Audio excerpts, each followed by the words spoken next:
ఓం నమో శనీశ్వరాయ నమః.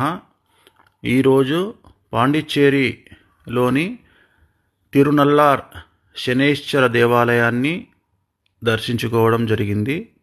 చాలా అద్భుతమైనటువంటి దర్శనం, అలాగే శని యొక్క అభయము ఏర్పడింది, కలిగింది, దక్కింది. ఇక ఈ యొక్క దేవాలయ విశిష్టత గురించి మీకు తెలియజేయాలనే ఉద్దేశంతో ఈ వీడియో పెట్టడం జరిగింది. ఇది నలమహారాజు ఏలినాటి శని బాధింపబడుతున్నటువంటి సందర్భంలో ఈ దేవాలయానికి వచ్చి ఇక్కడ కొలనులో స్నానము చేయడం వల్ల, అలాగే ఆయన ఈ శనిని పూజించడం వల్ల ఆయనకున్నటువంటి ఏలినాటి శని దోషాలన్నీ తొలగిపోయాయి, ఆ బాధలన్నీ తొలగిపోయాయి అని చరిత్రలో ఉంది. అలాగే ఆయన స్నానం చేసినటువంటి కొలనుకు నలతీర్థం అనే పేరు వచ్చింది. అలాగే ఇక్కడ ఉన్నటువంటి ఈ శివుడి పేరు దర్భారణ్యేశ్వర స్వామి. ఈయన ముఖ్యమైనటువంటి దేవుడు ఇక్కడ శివుడు. అలాగే ఈ ప్రాంతంలో ఈ దేవాలయంలో ఉన్నటువంటి శనీశ్వరుడు అభయహస్తముతో ఉంటాడు.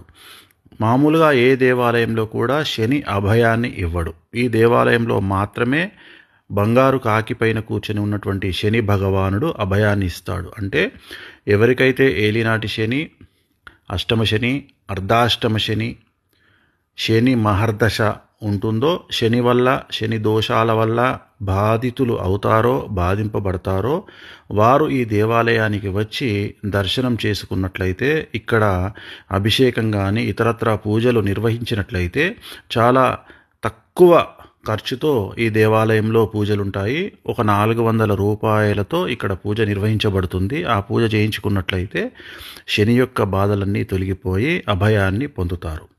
ఈ దేవాలయంలోని మరొక గొప్ప విశేషం ఏమిటంటే, ఇక్కడ రాకెట్ శనీశ్వరుడు అని ముద్దుగా పిలుచుకునేటువంటి శని భగవానుడు ఇక్కడ ఉంటాడు. ఆ శని, నేను దండం పెట్టుకుంటున్నటువంటి శని ఎవరైతే ఉన్నారో ఆ శని భగవానుడు ఇక్కడ ఆయన ఉన్నటువంటి ప్రాంతము పైన ఎటువంటి రాకెట్లు కానీ ఉపగ్రహాలు కానీ ప్రయాణము చేయవు. ఒకవేళ చేసినట్లయితే అవి స్టక్ అవుతాయి, స్తంభిస్తాయి అని సైంటిస్టులు కూడా నమ్ముతారు. ఇస్రో కూడా అదే నమ్ముతుంది. కారణం, శని ఇనుముకు అధిపతి కాబట్టి ఆ రాకెట్లు కానీ ఉపగ్రహాలు కానీ ఇతరత్రా ఏవైనా టెక్నికల్ ఇక్కడి నుండి పైనుండి ప్రయాణం చేసినట్లయితే స్టక్ అవుతాయనే భయంతో వాటిని ప్లాన్ చేసేటప్పుడే ఈ దేవాలయం పై నుండి ప్రయాణం చేయకుండా దాన్ని ప్లాన్ చేస్తారు. సో ఇలాంటి గొప్ప చరిత్ర కలిగినటువంటి దేవాలయాన్ని శని వల్ల బాధింపబడే వారు ఎవరైనా ఉన్నట్లయితే దర్శించుకొని శని అభయాన్ని పొందండి. ఓం నమో శనైశ్వరాయ నమః.